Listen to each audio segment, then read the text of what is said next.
According to standard operating procedure, if an FAA flight controller notices anything that suggests a possible hijacking, the controller is to contact a superior. If the problem cannot be fixed within about a minute, the superior is to ask NORAD, the North American Aerospace Command, to send up or scramble jet fighters to find out what is going on. NORAD then issues the scramble order to the nearest Air Force base with fighters on alert.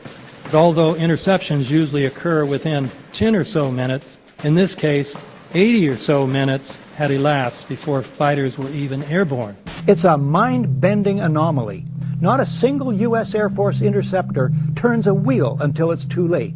There are no jets at all. What if they were so confused and had been so deliberately confused that they couldn't respond? The reason that they didn't know where to go was because a number of conflicting and overlapping war game exercises were taking place. It involved the insertion of false radar blips onto radar screens in the Northeast Air Defense Sector. Center Team U, we have a problem here. We have a hijacked aircraft headed towards New York. We need someone to scramble some F-16s or something up there to help us out. Is this real world or exercise? Is this real world or exercise?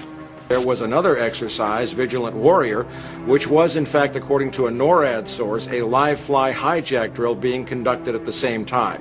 With only 8 available fighter aircraft, and they have to be dispatched in pairs, they were dealing with as many as 22 possible hijacks on the day of 9/11, and they couldn't separate the war game exercises from the actual hijacks.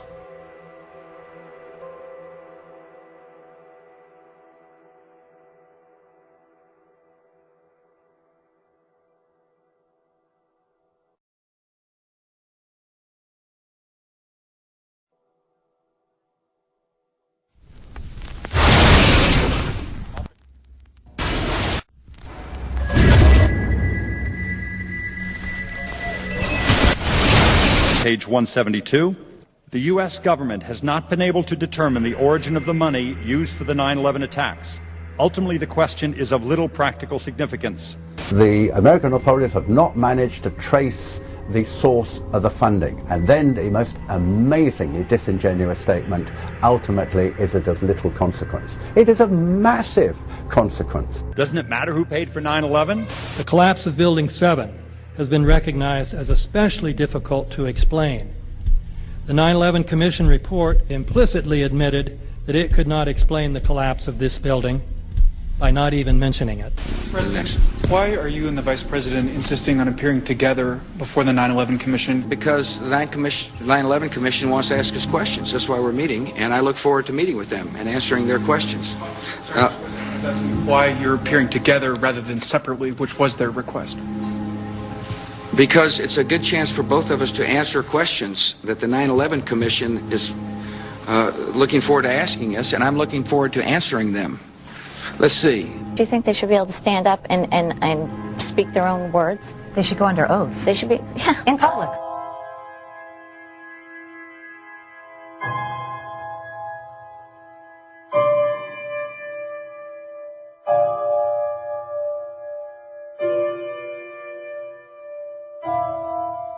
Don't you think that the families deserve to have a transcript or to be able to see what you Adam, said? you asked me that question yesterday.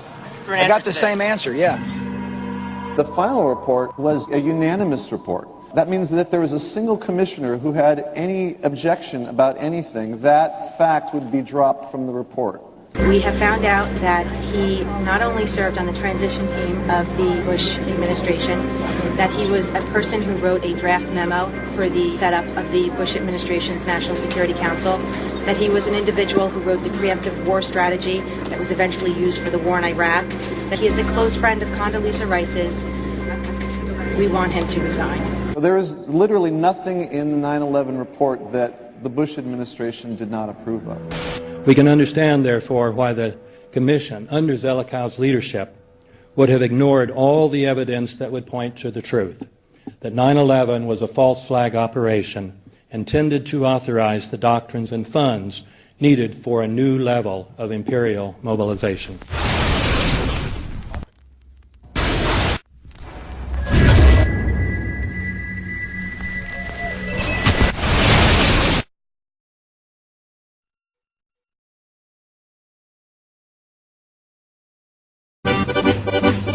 armed with knives, armed with chemical, biological, nuclear weapons. Fanatics, terrorists, September 11th. September 11th, killers, September 11th, terrorists. Terrorists of Al-Qaeda, terrorists, nuclear weapons, terrorists. 9/11, terror, terrorist, evil. September 11th, September 11th. The terrorists, war and danger. September 11th, terrorism, global terrorism, terrorism, terrorists. Terrorists, terrorists, terrorists, terrorists, the terror. Terrorists, terrorist, terrorism. September 11th, global terrorism, terrorists. Terrorism. September 11th, world terrorism, terrorism. September 11th, global terrorism. September the 11th, terror. Weapons of mass destruction. September the 11th, terrorists. The evil terrorists, no. Terrorism. The words are hypnotically repeated. Terrorism, terrorist, terrorist threat, and of course, believed to be linked to Al-Qaeda. But it's the so-called war on terrorism that's in our faces practically 24/7 as the inescapable focus of our existence. One day, our grandchildren will look back on this time and ask, how was the war on terror won? The entire U.S. ruling class, ruling elite, comes to see terrorism as the preferred means, indeed the only means, to provide social cohesion, to provide an enemy image for the society to keep it together. According to neocon theory from Carl Schmitt, you have to have an enemy image in order to have a society. It's a very dangerous thing because now it means that the entire social order, the political parties, intellectual life, politics in general, all based on a monstrous myth. Monstrous myth.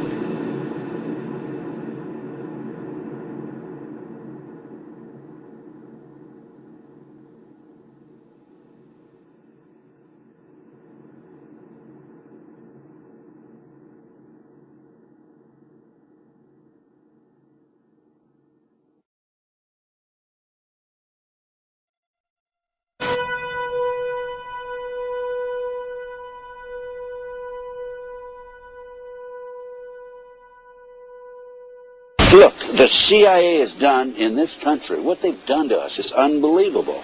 Look at the terrorist acts that have occurred. The CIA behind most, if not all of them. We had the Marine Barracks. We had our embassy in Kenya. We had Pan Am 103. We had the USS Cole. We had Oklahoma City. We had the World Trade Center in 1993. That helped the terrorists blow up the World Trade Center the first time. They built the bomb. They got the driver's license. The informant, the FBI informant, a fellow named Salam, a 43-year-old former Egyptian army officer, he was given the assignment to put the bomb together. And he went to his supervisor, his FBI supervisor, and said, we're going to put a dummy bomb in here, right? And the FBI supervisor said, no, we're going to put a real bomb. The FBI actually carried out the attack on the World Trade Center in 1993. They actually hired Ahmad Salam and paid him $1 million and gave him real explosives, a detonator, and told him to build a bomb and to give it to the foolish people that he was controlling to allow them to attack the World Trade Center complex. Unfortunately for them, there were only 6 people killed, not enough to pass the legislation. So what happened is 2 years later, April 19, 1995, down comes Oklahoma City Murrah building, 168 people killed. 1 year later, the anti-terrorism legislation that takes away any of our constitutional rights and civil liberties is passed.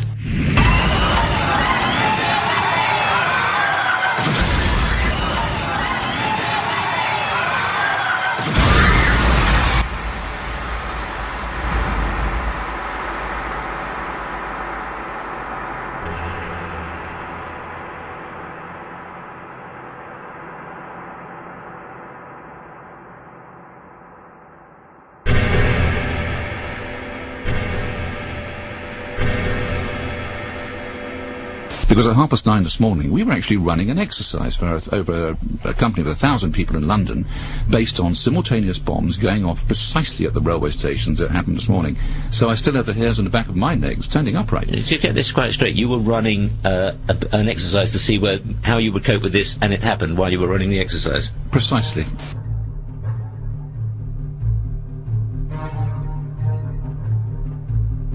Supposed to believe is some kind of coincidence, there was also an anti-terrorist drill going on 7/7.